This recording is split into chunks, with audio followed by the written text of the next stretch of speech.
फुलंब्री तहसीलदारांची खुर्ची जाळली, मंगेश साबळे सहित तिघांना अटक. मराठा आंदोलन व मनोज जरांगे पाटील यांच्या उपोषणाकडे दुर्लक्ष करत असल्याने उचलले पाऊल. फुलंब्री तालुक्यातील गेवराई पायगावचे सरपंच मंगेश साबळे यांनी मंगळवारी सकाळी 11 वाजता फुलंब्री येथील तहसील कार्यालयात घुसून तहसीलदारांची खुर्ची कार्यालयाबाहेर ओढत आणून ती खुर्ची पेट्रोल टाकून पेटवून दिली आहे. या प्रकरणी फुलंब्री पोलीस ठाण्यात महसूल सहाय्यक दिलीप सिंग पवार यांच्या तक्रारीवरून मंगेश संजय साबळे राहणार गेवराई पायगाव, वसंत शामराव बनसोड राहणार पाथरी व अजनाथ नारायण साबळे राहणार गेवराई पायगाव तालुका फुलंब्री या तिघांविरुद्ध गुन्हे दाखल करून त्यांना पोलिसांनी अटक केली आहे.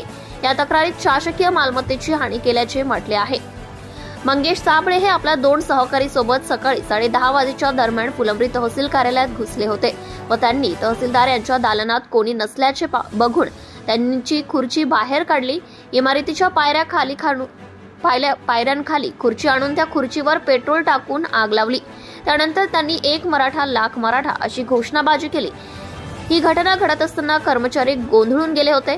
कोणीही त्याला विरोध केला नाही. खुर्चीला आग लावल्यानंतर काही वेळातच मंगेश साबळे आपल्या सहकाऱ्यांसोबत निघून गेले. मनोज जरांगे हे आंतरवाली सराठी येथे उपोषण करत आहे. शासन त्याची दखल घेत नाही म्हणून तहसीलदारांची खुर्ची पेटवून मी निषेध व्यक्त केला, अशी प्रतिक्रिया मंगेश साबळे यांनी दिली आहे.